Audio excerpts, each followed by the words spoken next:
नमस्कार दोस्तों, स्वागत है आप सभी का निमी टेक्निकल क्लासेस में। तो दोस्तों कैसे हैं आप सभी? बाकी सब बिंदास है ना? देखिए आईटीआई वालों के लिए दोस्तों ओडिशा राज्य से हाइड्रो इलेक्ट्रिक पावर प्लांट में एक बहुत ही बढ़िया वैकेंसी का नोटिफिकेशन जारी किया गया है।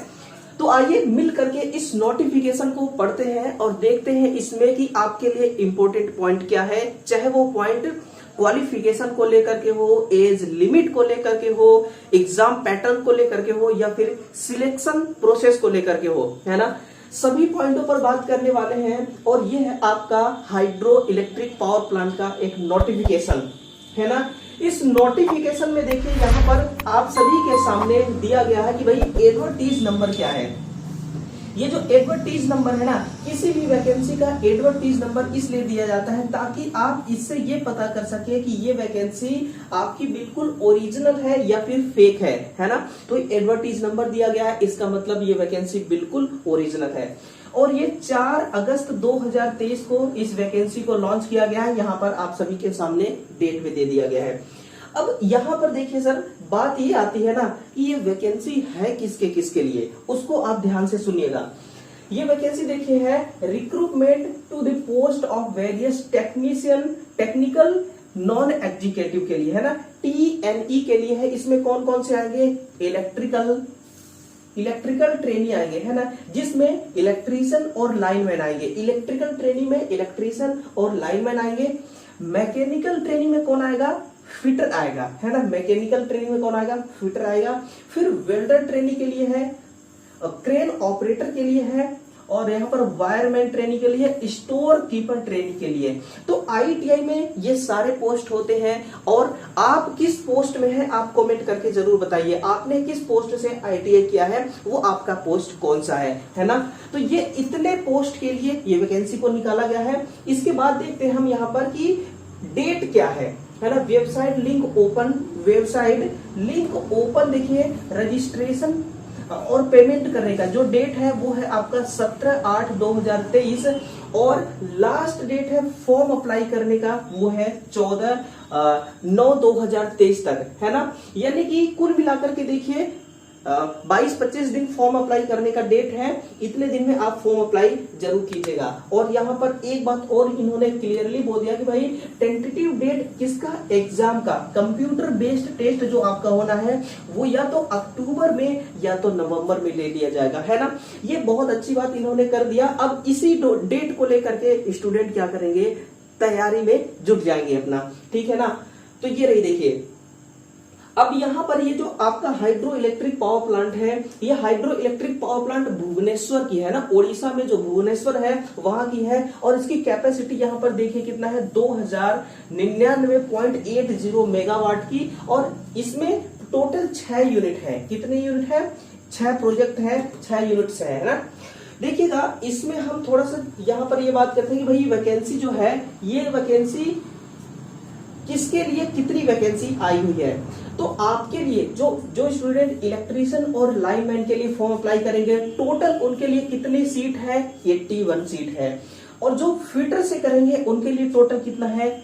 39 है। वहीं पर वेल्डर ट्रेनिंग के लिए है टोटल 3 सीट और क्रेन ऑपरेटर ट्रेनिंग के लिए टोटल 8 सीट। वहीं पर वायरमैन ट्रेनिंग के लिए टोटल 9 सीट और स्टोर कीपर ट्रेनिंग के लिए टोटल 10 सीट, है ना। तो आप देख लीजिए मिला करके टोटल जितना भी होता होगा इतना है सीट। और अलग अलग देखिए, अलग अलग कोटा के लिए यहाँ पर अलग अलग वैकेंसी को क्या किया गया है? डिस्ट्रीब्यूट कर दिया गया है।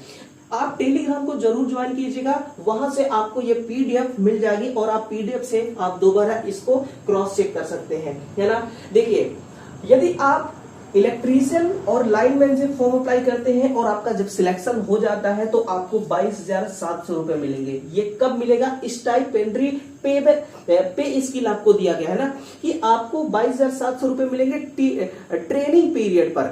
किस पीरियड में? ट्रेनिंग पीरियड पर। लेकिन जब आपका, जिसको हम प्रोबेशनल पीरियड भी कहते हैं, ट्रेनिंग पीरियड जब आपका समाप्त हो जाएगा 1 साल का, उसके बाद आपको मिलेगा 25,000 रुपए, है ना। 25,000 रुपए इस बेरोजगारी में 25,000 रुपए तो बहुत बड़ा अमाउंट है, वो भी ITI करके। तो 25,000 रुपए, इसमें अलाउंसेस वगैरह भी एड होगा, है ना, जो HRA DA वगैरह होता है। अब तो DA 42% हो गया है ना। तो आप 25,500 का 42% ऐड कीजिएगा, और भी इसके अलावा जो गवर्नमेंट के अलाउंसेस होते हैं वो सब इसमें जब ऐड होंगे तो ये सैलरी भाग करके और ज्यादा हो जाएगी, है ना।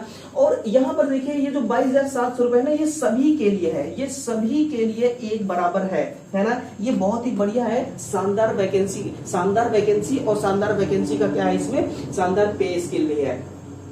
थोड़ा सा आगे बढ़ते हैं और यहाँ पर देखिए कि जो आपका ट्रेनिंग पीरियड है ना सर, वो कितने दिन का ट्रेनिंग पीरियड है, 1 ईयर का, है ना।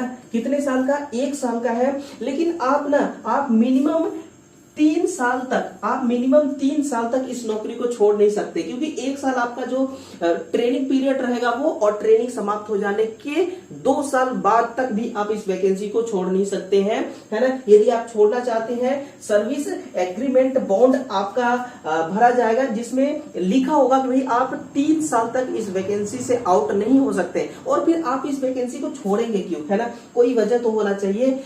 वैकेंसी में देखिए किसी भी प्रकार से कोई सिलेक्शन ले पाता है किसी वैकेंसी में, तो उस जॉब को वो छोड़ेगा क्यों, है ना। कोई नहीं छोड़ना चाहेगा, छोड़ने की नौबत तो आएगी ही नहीं। सैलरी वैसे भी दमदार सैलरी है।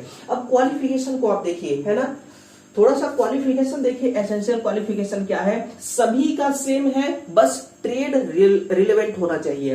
यानी कि यदि आपने इलेक्ट्रीशियन और लाइनमैन से आप फॉर्म अप्लाई करेंगे तो इलेक्ट्रीशियन का आपके पास ITI होना चाहिए, लाइनमैन का ITI होना चाहिए, और साथ में 10वीं का सर्टिफिकेट होना चाहिए, है ना। 10वीं का सर्टिफिकेट, ITI हो, और एक बात यहाँ पर और कही गई है कि नेशनल अप्रेंटिसशिप सर्टिफिकेट होना चाहिए, है ना। तो अप्रेंटिसशिप यहाँ पर कंपलसरी है। ITI यहाँ होना चाहिए, जिस ट्रेड से आप फॉर्म अप्लाई करेंगे उसी के साथ में अप्रेंटिसशिप, और साथ में 10वीं का सर्टिफिकेट होना चाहिए। अब आप चाहे जिस पोस्ट के लिए फॉर्म अप्लाई करेंगे, सबका सेम क्वालिफिकेशन है, बस जिस ट्रेड से आप फॉर्म अप्लाई करेंगे उस ट्रेड का आपका ITI होना चाहिए। लेकिन यहाँ पर क्रेन ऑपरेटर वाले ध्यान से सुनेंगे कि भाई आपका एक तो है 10th पास होना चाहिए, और दूसरा है कि भाई वर्कमैनशिप परमिट आपका होना चाहिए, लाइसेंस जिसको कहते हैं ना, लाइसेंस होना चाहिए, और 5 ईयर का एक्सपीरियंस होना चाहिए। किसके लिए ये है क्रेन ऑपरेटर वाले भाइयों के लिए। बाकी सबका सेम है, आप अपना अपना जरूर चेक कीजिएगा। एज लिमिट को देखिए, है ना। कई सारे विद्यार्थी ऐसे भी इस वीडियो को देखेंगे कि भाई उनका एज जो है ना वो ज्यादा हो चुका होगा, है ना। किससे ज्यादा हो चुका होगा, 38 ईयर से। अगर आप 38 ईयर के अंदर है तो आप जरूर इस फॉर्म को अप्लाई कीजिएगा। और यहाँ पर 18 ईयर मिनिमम और 38 ईयर मैक्सिमम। और आप जो आपको कोटा के अनुसार छूट मिलती है एज में रिलैक्सेशन, जैसे OBC को 3 साल का, ST/SC को 5 और अनरिजर्व को 0, है ना। तो उसके अकॉर्डिंग आप इसमें 38 में अपना एज रिलैक्सेशन भी ऐड कर लीजिएगा, फिर आप जरूर इस वैकेंसी को अप्लाई कीजिए, है ना। तो ये रहा आपका एज लिमिट। और इसके बाद थोड़ा सा आगे चलते हैं, और अगला क्या है आपके लिए, यहाँ पर देखिए टाइप ऑफ डिसेबिलिटी। इंपॉर्टेंट आपके लिए ये है eligibility candidate. The candidate must be citizen of India, Bharat के निवासी होना चाहिए, पहली बात। और दूसरी बात कि आपको पढ़ना, लिखना और बोलना आना चाहिए, है ना, वो भी फर्राटेदार ओडिया लैंग्वेज में, ठीक है ना, ये कंपलसरी है। और दूसरा क्या है कि यदि आपने 10th पास किया है ना, उसमें कोई ना कोई एक ऐसा सब्जेक्ट होना चाहिए जो ओडिया लैंग्वेज को मतलब कि प्राथमिकता देता हो। ओडिया लैंग्वेज वाली कोई ना कोई एक सब्जेक्ट होना चाहिए 10th में, है ना। तो ऐसा तो देखिए जो ओडिशा को होंगे उन्हीं के पास ऐसा होगा, है ना। बाकी दूसरे स्टेट वालों के पास ऐसा तो होगा नहीं। तो ये रहा आपका। और इसके अलावा सिलेक्शन प्रोसेस वगैरह थोड़ा सा देखते हैं। सिलेक्शन प्रोसेस क्या है, क्योंकि सिलेक्शन प्रोसेस एक ऐसा क्राइटेरिया है जहां से आपको सिलेक्शन मिलता है। Eligible candidate will be called for computer based test.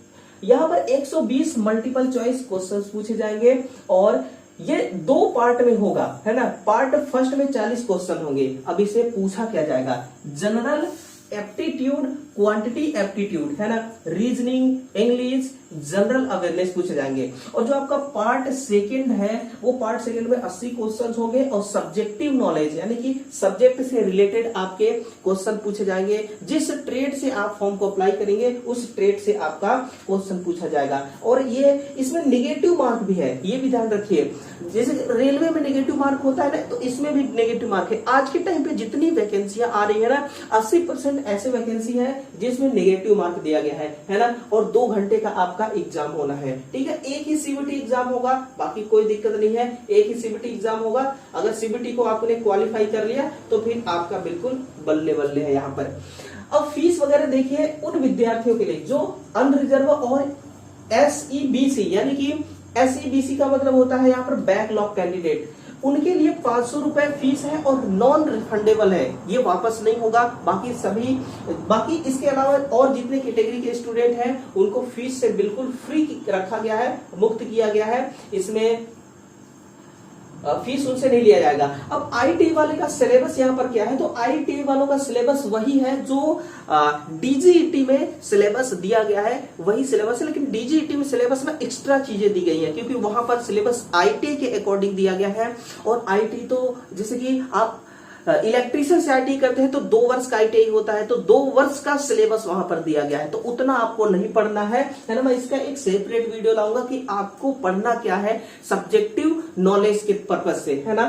तो ये रहा देखिए आपके लिए टोटल नॉलेज। और इस इंफॉर्मेशन में टोटल, इस नोटिफिकेशन में टोटल इतना ही इंफॉर्मेशन है। बाकी जो भी आपके लिए इंपॉर्टेंट था वो सब आप तक पहुंच चुका है ना। तो दोस्तों इस वीडियो को शेयर कीजिएगा। मिलते हैं किसी दूसरे वीडियो में, तब तक के लिए okay, bye bye, take care, love you.